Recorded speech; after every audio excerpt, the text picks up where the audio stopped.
அஇஅதிமுக பொதுச் செயலாளர் சின்னம்மாவை பல்வேறு விவசாய சங்கங்களின் நிர்வாகிகள் இன்று நேரில் சந்தித்து பவானி அமராவதி ஆறுகளின் குறுக்கே தடுப்பணைகள் கட்டும் கேரள அரசின் நடவடிக்கையை தடுக்கும் வகையில் தமிழக அரசு சட்டப்பூர்வ நடவடிக்கைகள் மேற்கொண்டுள்ளதற்காக நெஞ்சார்ந்த நன்றி தெரிவித்தனர்.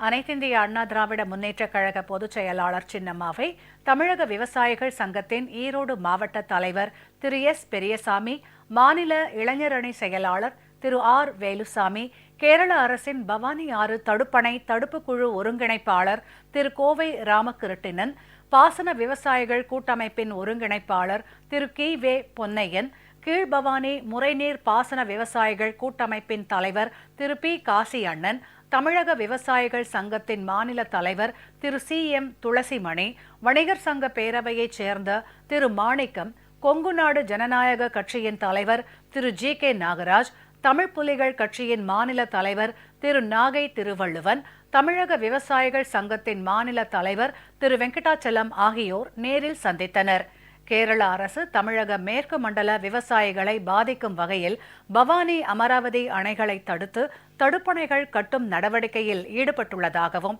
இதனை தடுக்கும் விதமாக மக்கள் நலன் ஒன்றையே குறிக்கோளாக கொண்டு பல்வேறு திட்டங்களை செயல்படுத்தி காட்டியுள்ள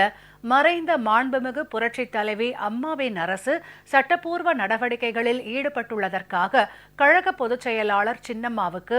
ஈரோடு, கோவை, திருப்பூர் ஆகிய மாவட்டங்களைச் சேர்ந்த விவசாயிகள் மற்றும் பொதுமக்கள் சார்பாக தங்கள் நெஞ்சார்ந்த நன்றியினை தெரிவித்துக் கொண்டனர்.